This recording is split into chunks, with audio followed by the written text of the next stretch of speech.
What was it about the 2000s and the color green? No, really, think about it. It was everywhere. Grass, the green M&M, the Windows Vista wallpaper, the Windows XP wallpaper, Nickelodeon Slime, Car Carpet City, the list goes on and on. But if I had to point the finger at someone to blame, it would have to be at Shrek. Big Green himself. If you were a dumb baby in the 2000s or an adult who still watches cartoons, then you know this guy. It's Shrek.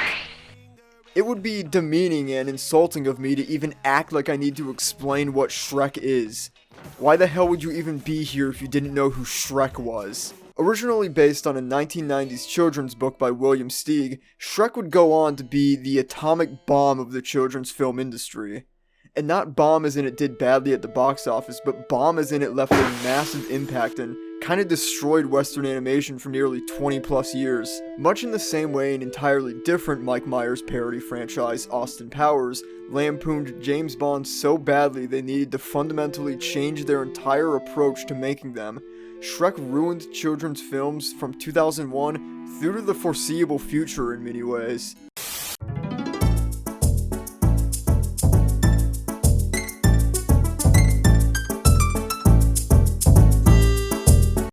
See, there was this guy, Jeffrey Katzenberg, and he did something at Disney during their Renaissance era. I say something because I'm not really actually sure. He worked there though. I know that. But when at the time CEO Michael Eisner didn't promote him, he went nuclear and founded a new studio called DreamWorks, and his dream was to destroy the foundation Disney was built upon. European fairy tales. Stories with cute and beautiful main characters who kill monsters and get happily ever afters. Shit Disney made millions, hundreds of millions off of, like Snow White, Sleeping Beauty, Pinocchio, Cinderella, Beauty and the Beast. They had gotten so predictable. Big musical numbers, sappy dialogue, it looked good, and Jeffrey Katzenberg knew there was an opportunity to make something different. What if we made a film that looked like shit with stupid and ugly characters who drank poop, eat the bugs, and make pop culture references while radio songs play instead of the original musical sequences? And that dream worked. Shrek killed. People saw it and went apeshit. Not quite as much as another movie that came out in 2001, but it was a big hit, especially with the merchandisers. Shrek plates, Shrek shirts, Shrek waffles, Shrek M&M, Shrek plushes, Shrek green ketchup, Shrek toys, Shrek fruit snacks, Shrek video games, Shrek cereal. Oh shit.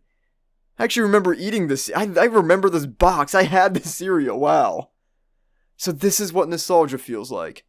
This is what those fucking nerds in Ghostbusters shirts have been talking about for the last, 40 years.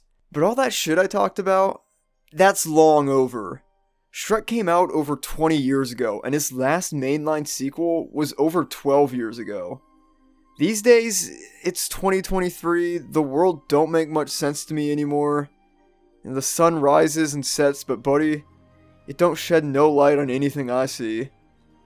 That's why I locked myself away in my bedroom closet with an old tube TV 4 inches from my face and watched every Shrek movie. In 2023, lock and load.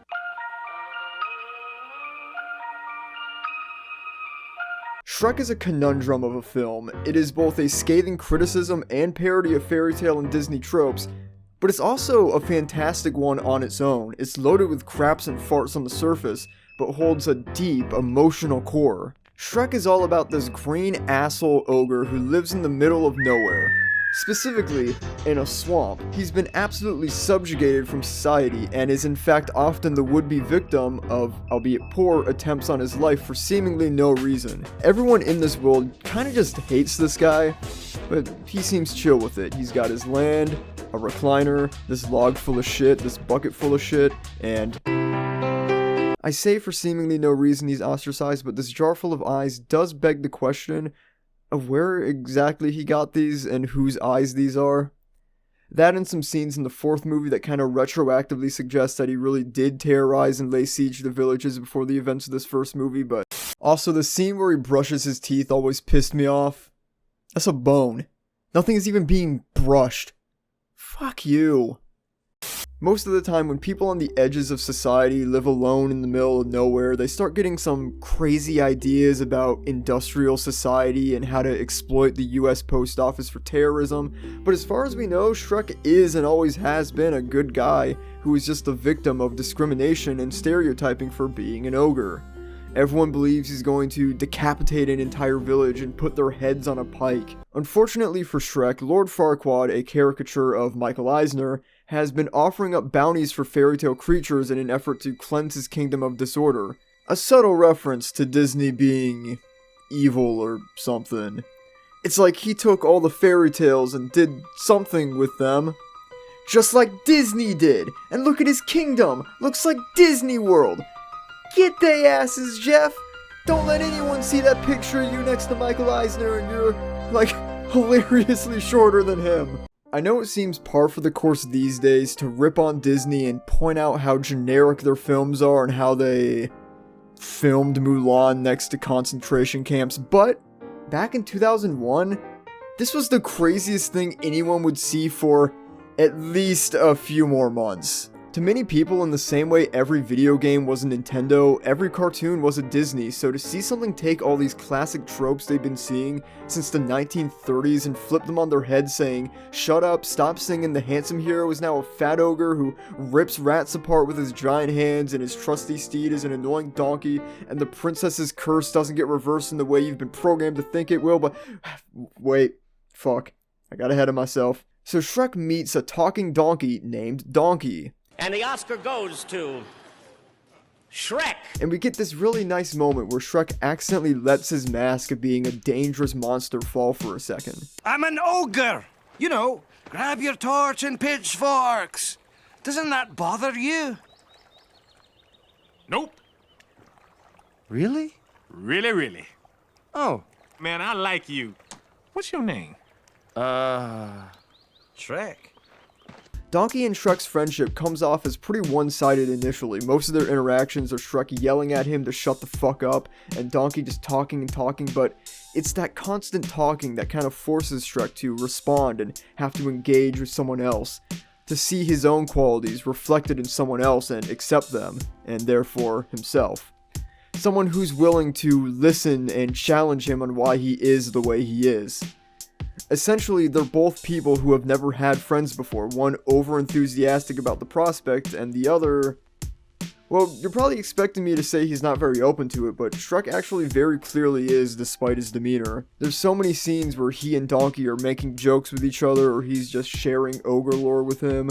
His whole mean guy thing is explicitly just an act he's putting on to make people go away because he's been so damaged and scorned by society. He lives by the mantra of it's better to have never loved at all than to have loved and had lost. And after they open up to each other by the moonlight, Shrek more or less drops this act until he and Fiona... Fuck, I did it again.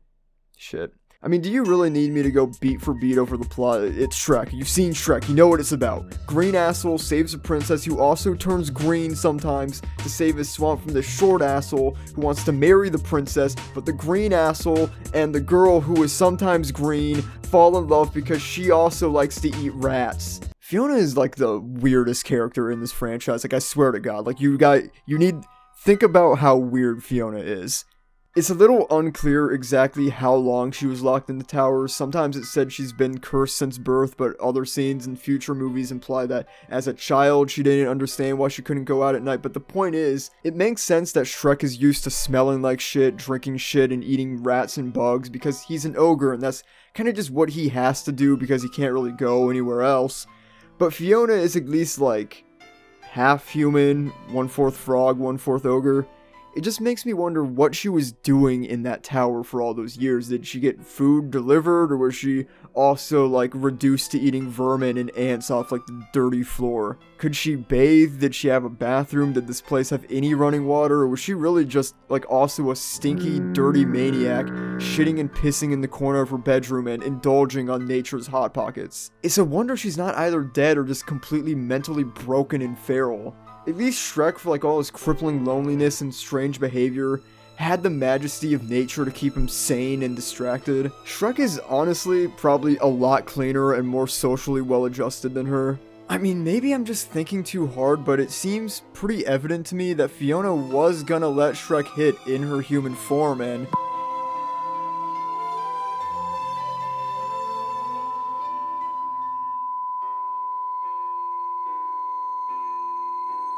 basically, if Shrek's house even had carpet, they need to get it replaced pretty quickly. I know it smelled crazy in there.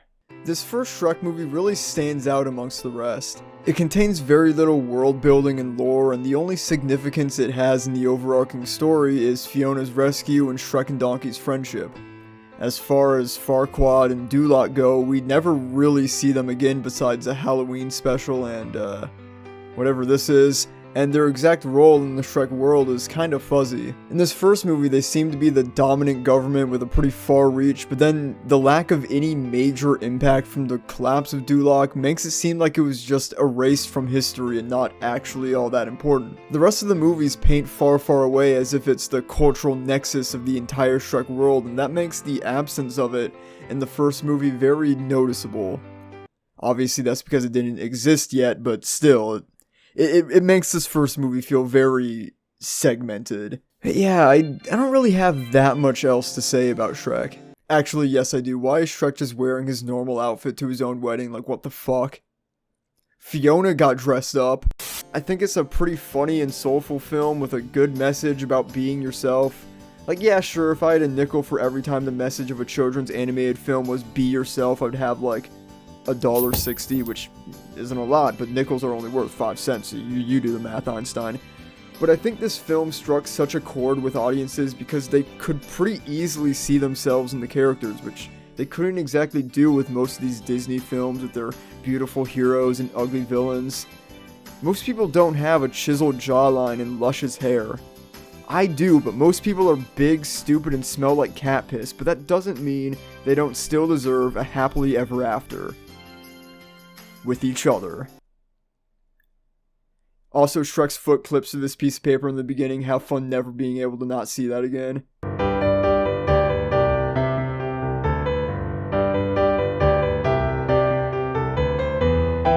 A lot of people consider Shrek 2 to not only be the best entry in the series, but also one of the best sequels of all time and a cinematic masterpiece. And I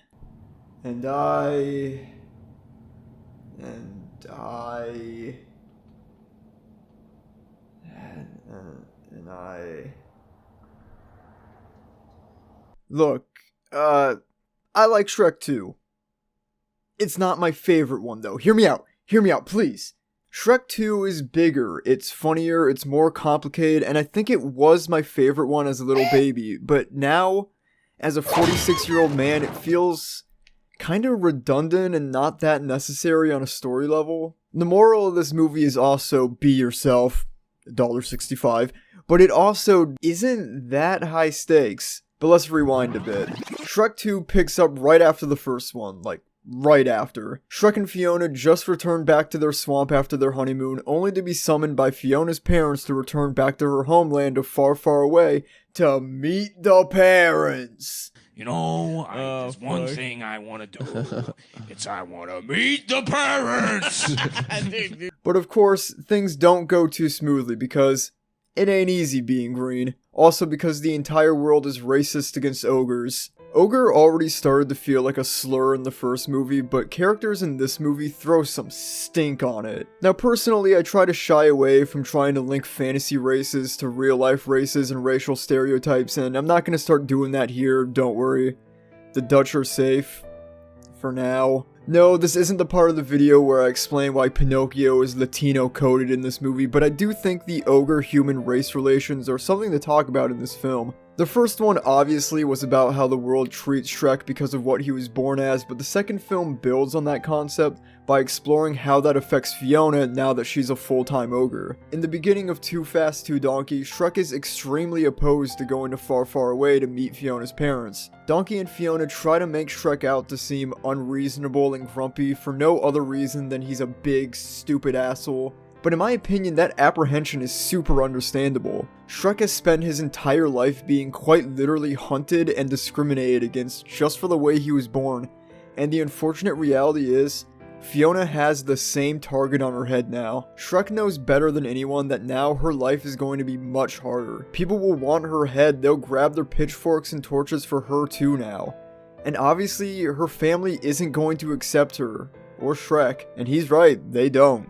Or her dad more so than her mom. Lillian is actually kind of chill. The infamous dinner scene is loaded with Harold throwing insults and stereotypes at Shrek and by proxy Fiona too. Now there are more blatant story reasons for this hostility. Harold used to be a frog and Fairy Godmother made him human in exchange for an overly convoluted plan to use her son Prince Charming, is his name Prince, and a varying degree of curses and potions to usurp the throne from far, far away. Something I assume Harold didn't know about. But that doesn't really change that he's being a dickhead, and a lot of this movie hangs on the crux of whether or not Shrek and Fiona want to conform or continue to be themselves. Because everyone is just so mean to the green. Wait, Harold used to be a frog?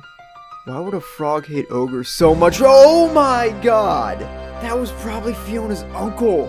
Oh, that one! Oh my god, this is brutal. Nah, Harold's right. Jesus. Okay, so anyway, Shrek and Fiona get into an argument after dinner about how love is about compromise and she's made changes for him. But what has he done for her? I mean, I think he has. Did she even watch the first movie? He was kind of a bitch in the first 2 acts of that movie. He's like way nicer here. The argument spins Shrek to ask the big questions like, am I worthy? Do I deserve this?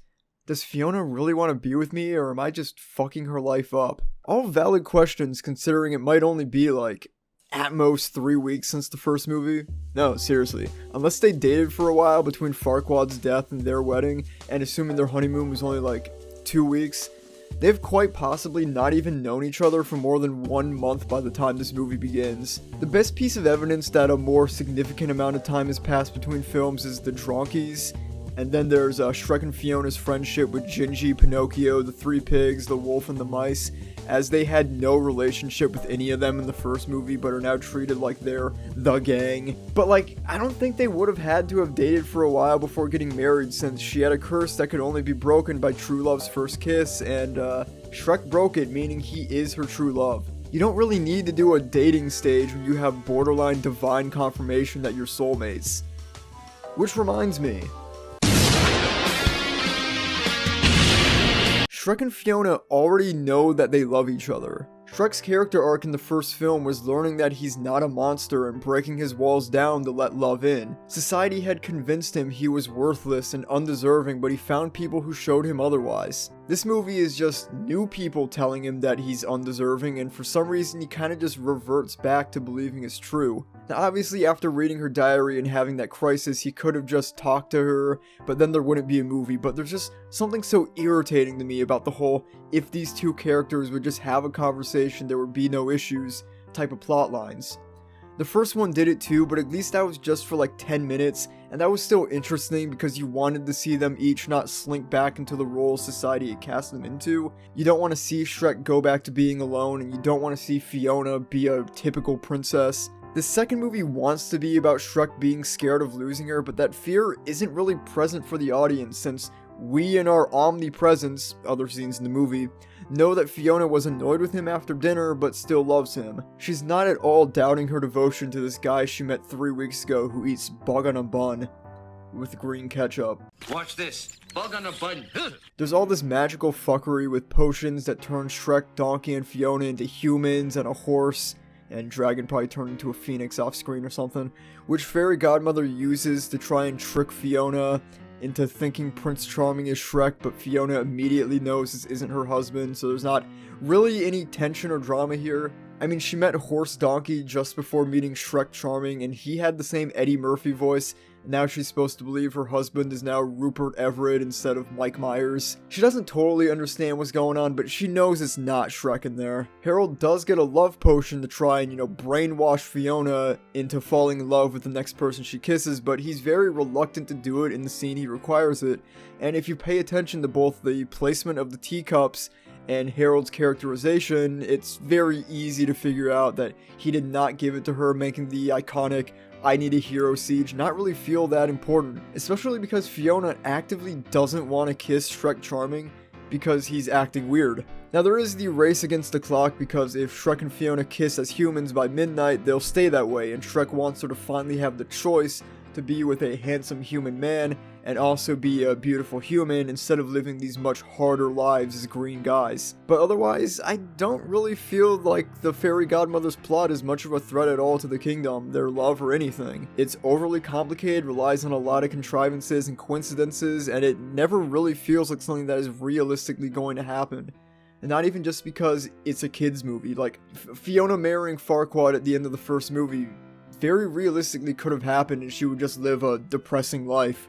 Same with Shrek, he would just live a depressing life. And those are like real stakes. There's quite a lot of waiting and unpredictable hoops for Fairy Godmother to jump through, and she could probably just like use one of her mini brainwashing potions to usurp the throne. Again, there'd be no movie then, but still. And the I Need a Hero sequence is still cool despite all that. I don't worship it or anything, but it's fun. Of course, Puss in Boots, a character I haven't yet mentioned, has the coolest part of it. At one point, Harold hires Puss in Boots as an assassin to murder Shrek, but ends up joining him and Donkey because they, quote, looked like a couple of top blokes and wanted to share a pack of stubbies and menthols with these Ripper legends. Shrek could have killed him easily, but got so shaken up by the news that his father-in-law hired an assassin that he never really got around to it. So Puss considers this mercy a life debt and joins the crew until he can return the favor and save Shrek's. Anyway, the scene where Puss in Boots stays behind to hold the guards off rocks. I love the enemies to friends trope, and like, yeah, this ain't no Goku or Vegeta or Aang and Zuko. Shrek and Puss were only enemies for like a minute or less, but it's still a super badass scene. Albeit I don't like that they do the cute eyes bit since it was a joke the movie had already done, and it kills the pace of the scene and it makes the music turn off. But, you know, it's Puss in Boots holding up the guards, it's a nice time. And while we're on the topic of Puss in Boots, I gotta say, I love him. His solo movies, especially that new one, are really good, but he doesn't really do anything in this movie. He's funny, but he's just kinda here. He's useful in the potion stealing scene, but that's about it. Him and Donkey are more so just comic relief in the film.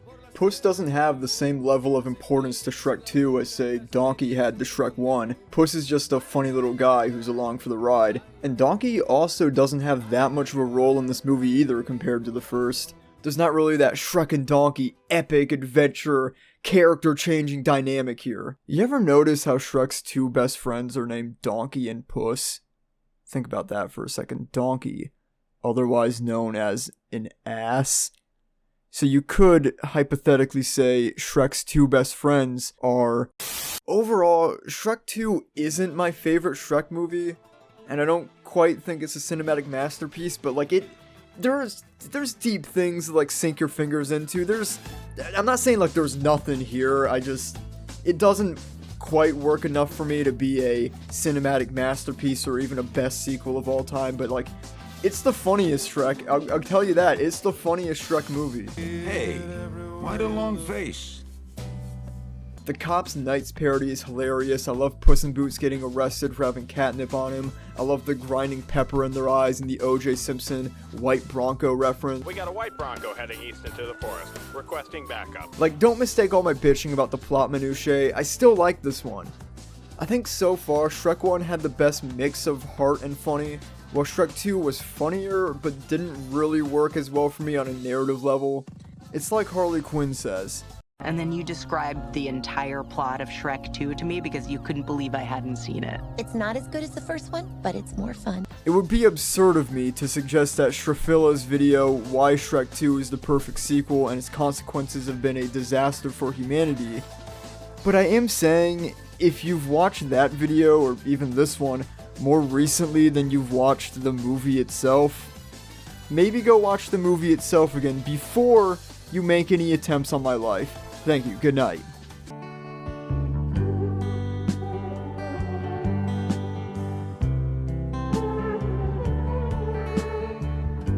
Nothing happens in this one. Like, what am I even supposed to say? It's not good, I didn't laugh. Nobody learns anything, it leaves no impact on the series, and you could honestly skip it entirely and have very few questions that aren't self-evident by the beginning of the way better fourth movie. Shrek the Third is about Shrek not wanting to be king.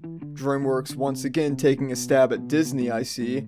oh, you guys did a movie where someone just can't wait to be king? Well, our guy doesn't want to be king at all. Fiona's frog father dies, meaning that now Shrek and Fiona must ascend the throne and rule far, far away. What about Lillian? Why wouldn't she just be the queen? Wait, Lillian, Lily, Harold was a frog, Lilypad! Fuck, these writers were smart. So Shrek, Donkey, and Puss go on a journey to get Fiona's cousin Justin Timberlake so he could be queen instead. Fuck. So he could be king instead. That kind of makes this Justin Timberlake poster in Shrek 2 kind of weird. What, did she have a crush on her own cousin? Come on guys, do better. Also, Prince Charming is back as the main villain and he sucks and isn't very compelling. His plan is dumb. I get it even less. He recruits all these fairy tale villains to help him take over Far, Far Away as a sort of like, who says we have to be the villains? I've seen Shrek 2001, why can't we get a happily ever after too? But like, you're not the villain because people decided you're the villain, you're just like a bunch of assholes and fuck you. Donkey and Puss swap bodies, which leads to nothing. Oh, and also Fiona is pregnant, which leads to a very slight internal panic in Shrek, but he's kind of just like, well, I hope I'm a good dad when they're born. Anyway, I got to deal with this other shit first. Honestly, I don't think it's a bad plot element, just one that's not treated with the reverence it deserves. Instead of Shrek and Fiona having a grounded and real conversation about the massive changes that are about to happen in their lives, she tells him during a joke scene where a boat horn keeps interrupting her as Shrek sails away, meaning they each have no idea how the other really feels about the news. Sure, there's the scene where Shrek objects to the concept of having kids, but that's a very different conversation than we are having kids because I am pregnant. Fiona honestly probably was already pregnant during this scene since her father dies 5 minutes later, and I kinda doubt she let Shrek hit after that. This movie has 4 plots that don't really seem like they have any correlation with each other. You got Shrek not wanting to be king and picking up Arthur so he can be king, Shrek vaguely grappling with the idea of being a father, Charming taking over the kingdom, and Fiona and the princesses, doing something. I don't remember. They're being girl bosses. The funniest result of that plotline is this meme, which is one of my favorite memes of all time. I feel like the theme of this movie is supposed to be responsibility. Shrek learning that he doesn't just live for himself anymore, but I don't really see how that wasn't already evident by Shrek 2. And I also don't see how that's reinforced by him trying to pin the king's responsibility on Arthur. I mean, I think in the end he tells him he doesn't have to if he doesn't want to, but damn, it's like legitimately difficult to even explain all the ways this plot doesn't really work or make sense. What's the lesson? Sometimes you actually have no obligation or responsibility to your duties, but other times you do.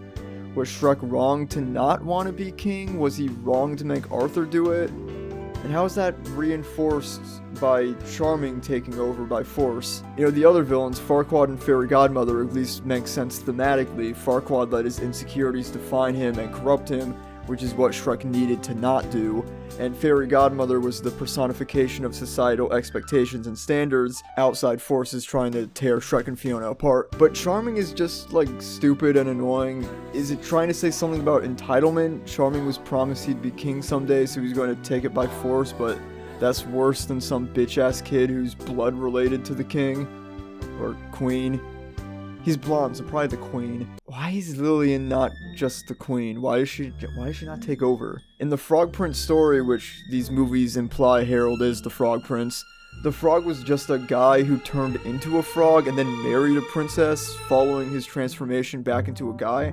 So the royal bloodline is actually Lillian, meaning that she should be queen and Harold would actually still just be the prince, much like Queen Elizabeth and her husband Prince Philip. They almost had something with the whole like play concept. Charming's putting on a play, and that could have been thematically maybe something about insane narcissists casting us into roles to play in their stories, especially since the first 2 movies are so heavily about breaking the mold, but I don't think the writers picked up on that obvious symbolism or whatever the fuck the term is for what I'm talking about. I hate to be so negative on a movie. I think I was nicer to S. Darko than I am to this, but it's like Shrek the Third is just a pointless side story that doesn't really do anything. The parody stuff is bad, the humor is lame, the movie has no emotional core, the soundtrack is just kinda a bunch of songs. This one's not an onion.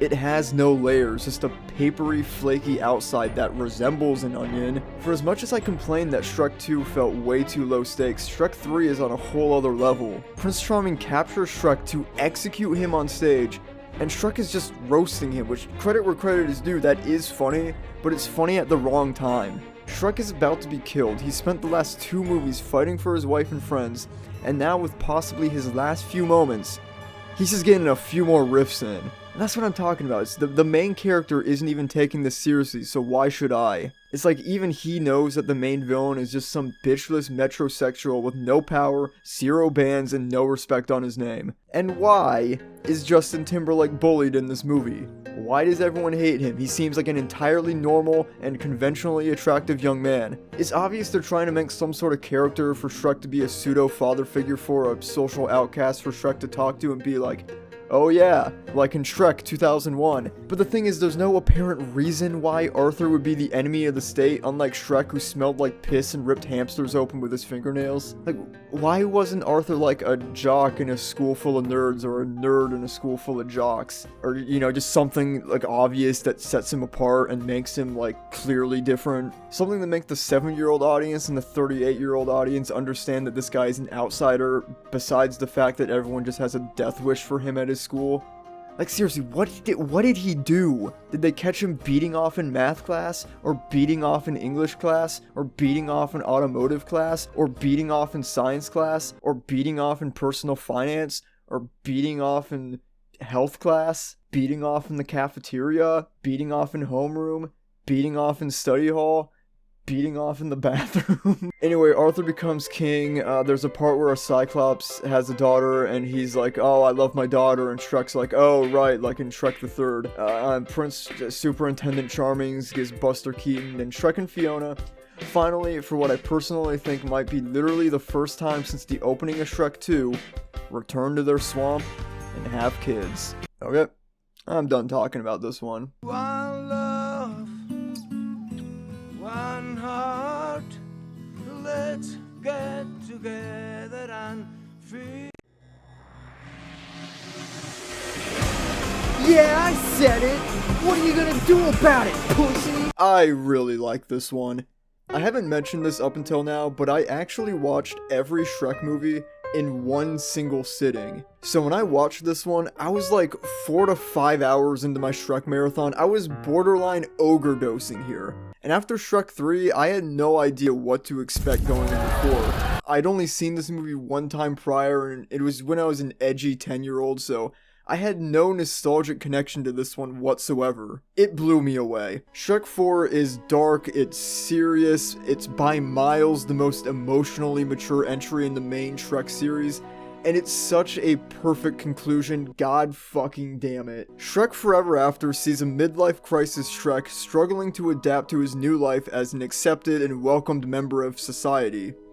He has the hot wife, the big house, the funny kids, lots of friends, and people love him. He's not the mean, horrifying ogre he used to be, and that's hard to accept for him. I mean, it's still my opinion that the timeline of these movies are only like 2 years max, so that's a big adjustment to make in such a short amount of time. He finds his new life monotonous and boring and ends up making a scene at his kid's first birthday party, starting him off in this very unlikable place that I think turns a lot of people off from this movie. He straight up tells Fiona he wishes he never rescued her. When I could do what I wanted, when I wanted to do it, back when the world made sense. You mean back before you rescued me from the Dragon's Keep? Exactly. He's a dickhead at the start, but at the same time, the opening scenes showing the monotony of his daily life, the stresses, the birthday party, almost make it understandable. He can't do shit for himself anymore. He's a full-time husband, father, and friend. He used to be just that green asshole in a swamp. He used to be cool and edgy, a complete renegade outsider who shook up the system. But now he's just another part of that system, commercialized and normal.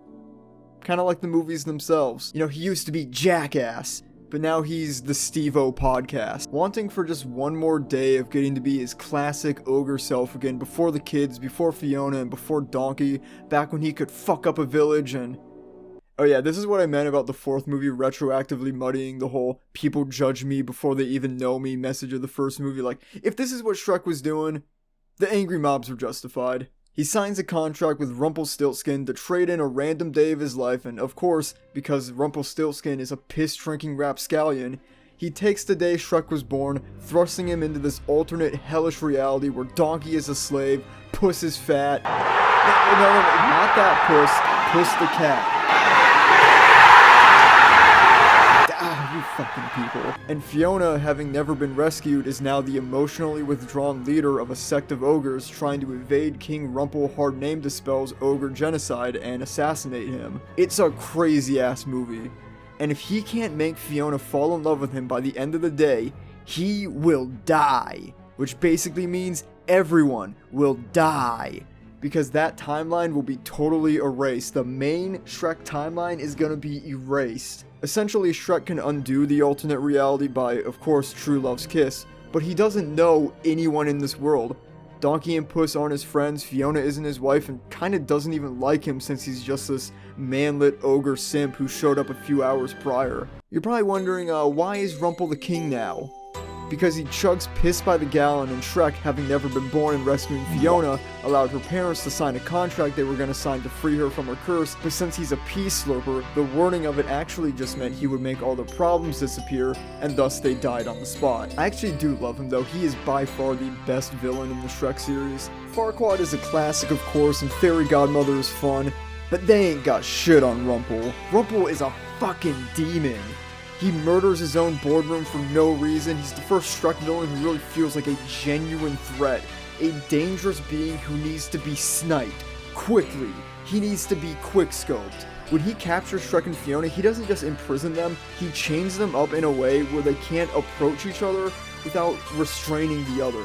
And this Fiona doesn't even really know who Shrek is. He just did that to fuck with Shrek and taunt him with the visage of his battered wife, who isn't even his wife anymore. Fiona is just, she's at her most interesting in this movie too, now being this dark and brooding war general trying to save the last of her kind from impending extinction. She spent so long believing that true love would free her from her tower, but it never happened, so she saved herself, denouncing the iconic rhyme and ever breaking the curse. She still turns into a human during the day, but now that's the form she hides. This whole movie, despite its dire atmosphere and drab situation, is the best examination of these characters and what the previous movies meant. It's so full of these little moments of longing for what he and us as an audience have lost. When Shrek tells this mangy, enslaved donkey that he has kids in the other timeline, the look on his face is just sweet. Like, just the idea that he could have a family and not be a sentient radio brings him so much joy. Or all the little Fiona lore that Shrek whips out to try and show her that he's not schizophrenic, like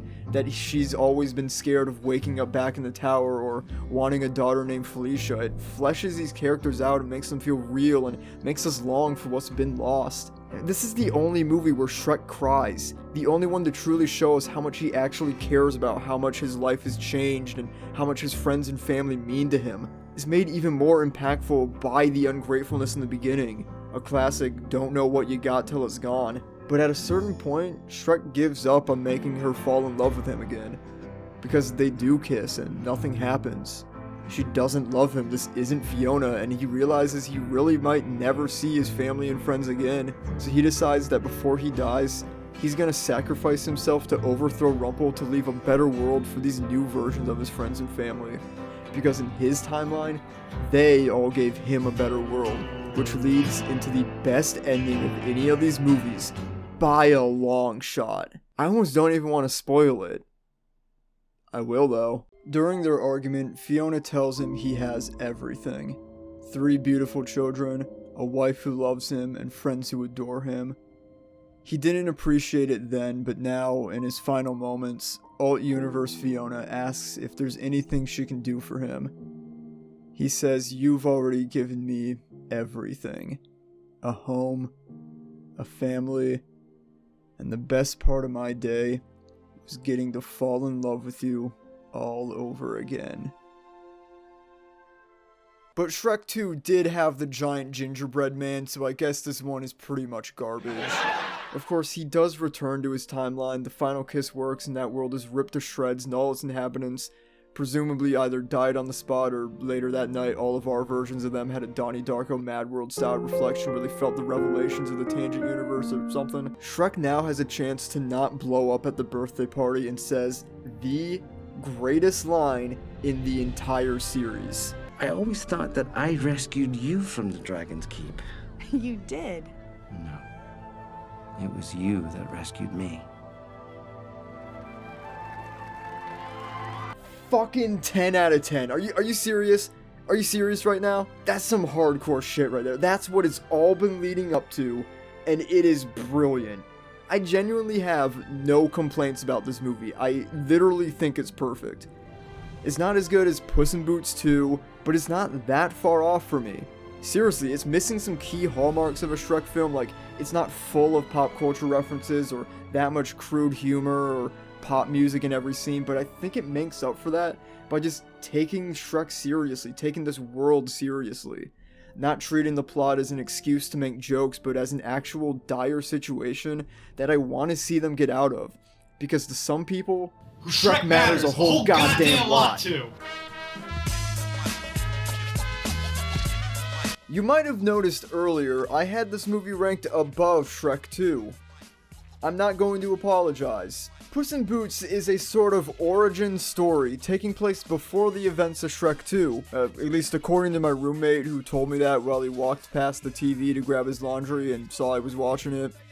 So I assume it's true, I don't know. Join Puss on a whirlwind adventure as he links up with his childhood friend Humpty, and I can't emphasize this enough, Dumpty.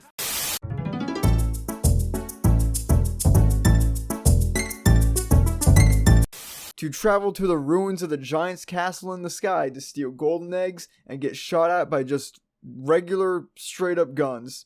I guess guns have existed in this world the whole time. Also, there's this other cat named Kitty Softpaws, and she's voiced by Selma Hayek, and I'm almost certain they just did that as a Desperado reference. I don't want to spend too much time on this movie since it's technically not a Shrek movie. He's not even in it for like a moment. In fact, none of the iconic characters are besides Puss. But I had a good time watching this one. There were a lot of jokes that made me crack up, the dance fight was fun, I love the guy in the bar having the exposition tattooed on his body, and as always, the joke where Puss gets arrested for having catnip on him will always make me laugh. One bottle of catnip. It is for my glaucoma. Do it in every movie, see if I stop laughing. I won't. And I think this movie has a pretty focused and decently high-stakes story. Maybe I was just finally happy to see Puss in Boots do something, which I don't feel like he was all too vital to the Shrek films. But yeah, if you haven't checked this one out yet, give it a go. Antonio Banderas is always a good time. Welcome to my fiesta!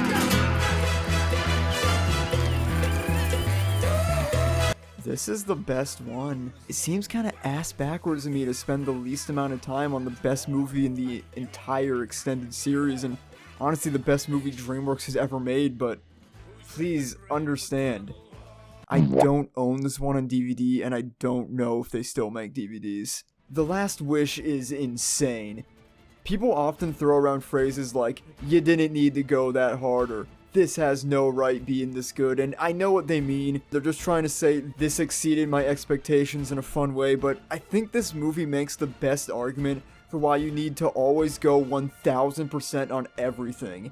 This movie took the animation and went blah, and it took the story and it went blah, and it took the music and it went blah, and it took the voice acting and just went blah, and it took the You're not gonna shoot a puppy, are you, Jack? Yeah, in the face. Why? Blah, took the comedy and the blah, and the emotional stakes and the care and the blah. This movie is so good, it's insane. It's kind of unbelievable how funny and beautiful it is. It's so good, I don't know if I want more from this universe. I know we're definitely getting more. Shrek 5 has been in the works for years now, and the last scene of this movie all but confirms it. I feel like Forever After and The Last Wish are two definitive and valuable endings for these characters that raise the stakes so high. Any new adventure would almost certainly just be retreads that devalue them. When each film involved the main character facing their own mortality, and in Puss's case, literally embracing death to fully realize who they are, why their lives matter, and are worth fighting for, What do you do next? Sure, I could watch these insane fight scenes all day, and like, sure, it's possible there's interesting facets left for each character to be explored. I'm just some schmuck. Obviously, DreamWorks shouldn't listen to me. I hope when we see them again, it's for a good reason.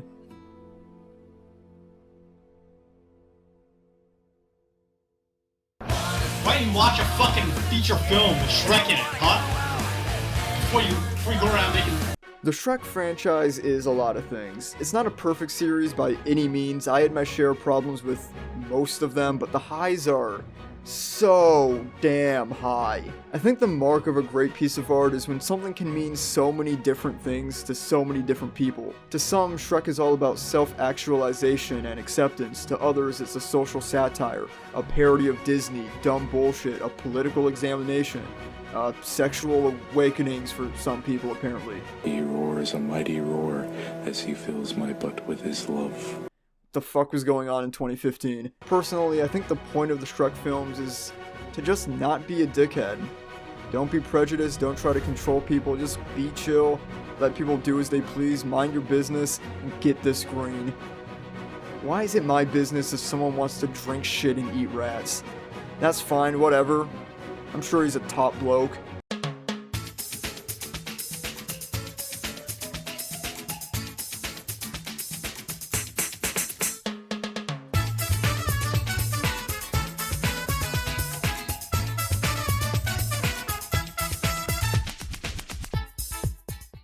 It's raining acid in Ohio.